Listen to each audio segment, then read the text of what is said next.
We're going to start out by prepping all of our windows by cutting the plastic to size and then adding the inside trim.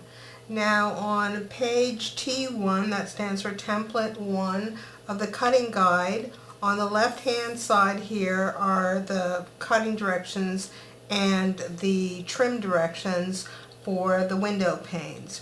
And there are 5 different sizes of windows. First, let's talk about 1, 2, and 3, and these are all rectangular windows, and then we'll talk about the other 2. Now, we cut the plastic to the size that it says on above each of the diagrams, and then each of the diagrams also says how many to make for each type. For instance, here for number 1 it says to make 12. And so I've cut my plastic and I've started a little bit. The other thing it says in here is all cardstock trim equals 3/8 of an inch wide around the edges. Now I ended up not using cardstock after all. I decided that I would use this kind of a paisley print that is cream colored. It's the Cabinet of Curiosities paper. On the back side here it has just some cut aparts. I just backed a big section with score tape so that I could cut out my little strips over here. So around the perimeters of all 3 of these we will take 3/8 of an inch size strips, and then in the center of these 2 wider ones we'll place a 1/2 inch strip. So the way I did that is that after I had my perimeters on, I just used my cutting mat to find the center, and then I could use dots or lines on, depending on what kind of mat you had, to make sure you get this 1/2 inch strip centered horizontally. And then the taller windows also have little dividing strips going across the windows. Now I decided to put mine so they're not equal. You could do it however you wanted. What I have here is that it is 3/4 of an inch in between the bottom of the top trim and the top of this 1/16 inch of trim. So there's 3/4 of an inch here, and it does specify that over here on the diagrams. Now the short windows, this one, there's only 1 of them, and it does not have any dividing strips. Of course you could choose to put them on there if you'd like to. The other thing that it does not specify on here that we want to do for the wider windows is cut some 1/4 inch black trim, and I've just taken some 1/4 inch cardstock and I've got it backed with score tape. And just down the center from edge to edge I'm going to put a bar here, and excuse me, I gotta lean in a little bit to see, to get this straight. And this will give us the illusion of 2 windows in the house without having to cut 2 separate chipboard holes. We can just cut 1 large chipboard hole. So we'll do that for all 5 of these, and then also for this one little short one. Gets this black dividing strip in the center.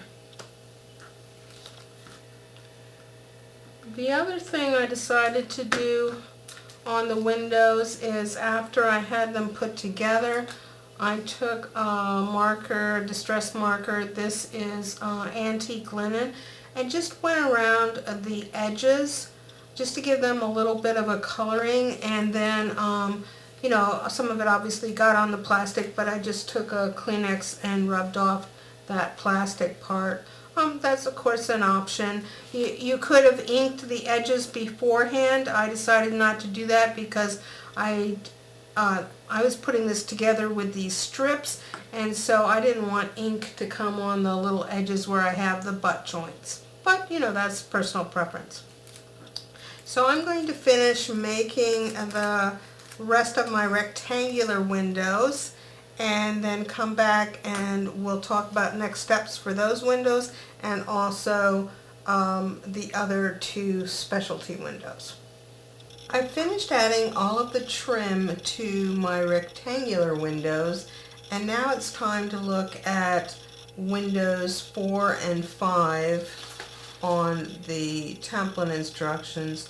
Window 4, there's 2 of them, and they are cut at 1 3/4 inches square. And window 5, there's one of them that size, and it is cut at 2.5 inch square. Now these are going to trim out some circular windows, and the plan for the trim is that there's about 1/8 of an inch that shows through the window opening. And the 2 smaller ones, the window opening is 1 1/4.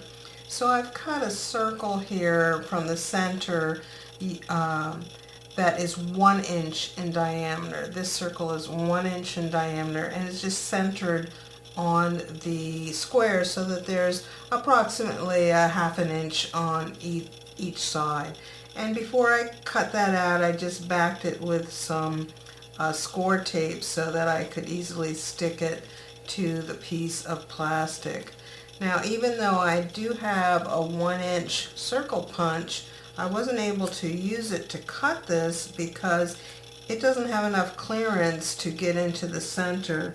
So I have a set of nesting circle dies, and so I just ran this through my die cut machine with that die.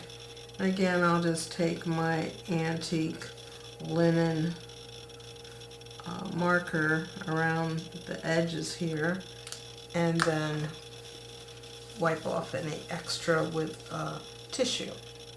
Now, for all of the windows, I'm going to back mine with black cardstock, and you can choose if you'll want to back them with something, probably. Otherwise, you may see some of the internal workings of the house, and that may not be so sightly. So I'm going to use black eventually. So what I've done with each one of these is just prepped for the black cardstock by adding the score tape on the edges.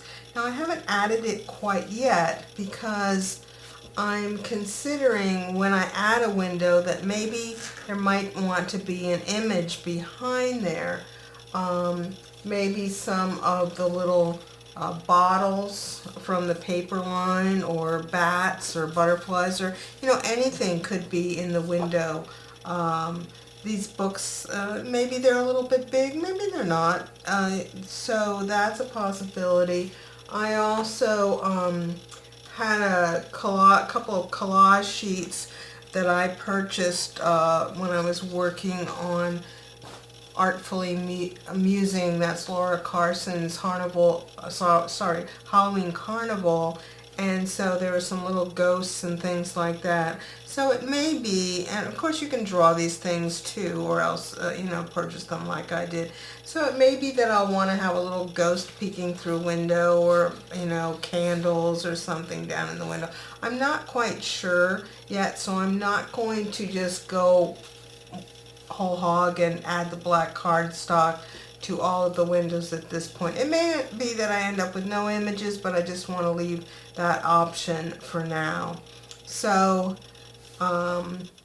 after you've prepped all the backs with the score tape, you can cut out the backings of the black cardstock. They're just cut to the same size as the overall window shape.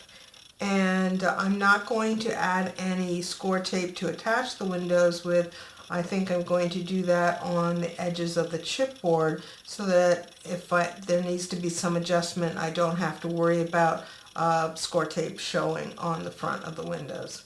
So that is prepping for the windows, and now we can get started building the main house.